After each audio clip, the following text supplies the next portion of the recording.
তোমাদের কুমিল্লার 10 গুণ হইলো এখন নোয়াখালী। কুমিল্লা যদি আলাদা বিভাগ হয় আমাদের কোনো আপত্তি নেই, কিন্তু আমাদের নোয়াখালী বিভাগ দিতে হবে। ভবিষ্যতে নোয়াখালী বিভাগ হবে বলেই আল্লাহর একটা সুনজর নোয়াখালী।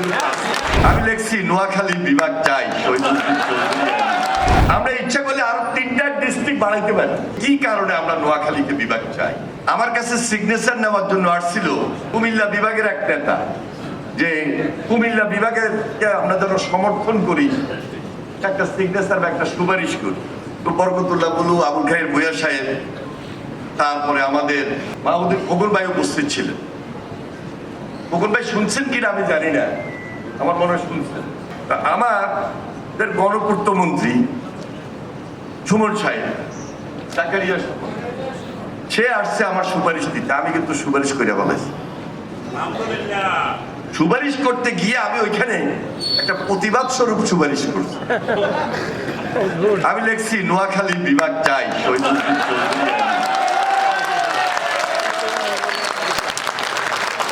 এটা কুমিল্লা বিভাগের সুপারিশ না। আমি বলছি তোমরা কুমিল্লা বিভাগ করো, আমাদের তো কোনো আপত্তি নেই।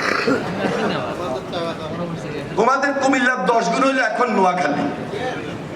আমরা ইচ্ছা করলে আরো 3টা ডিস্ট্রিক্ট বানাইতে পারি। সেই চর জেগে উঠছে, এটা আল্লাহর দান।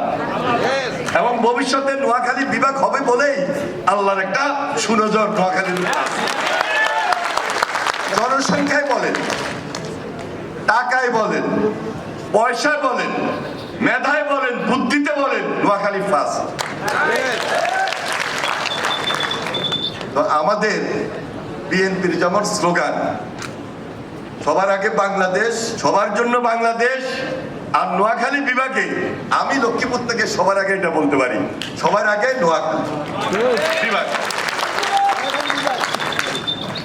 এবং আমি আজকে আবার রিপিট করি যে কুমিল্লা যদি আলাদা বিভাগ হয় আমাদের কোনো আপত্তি নেই, কিন্তু আমাদের নোয়াখালী বিভাগ দিতে হবে।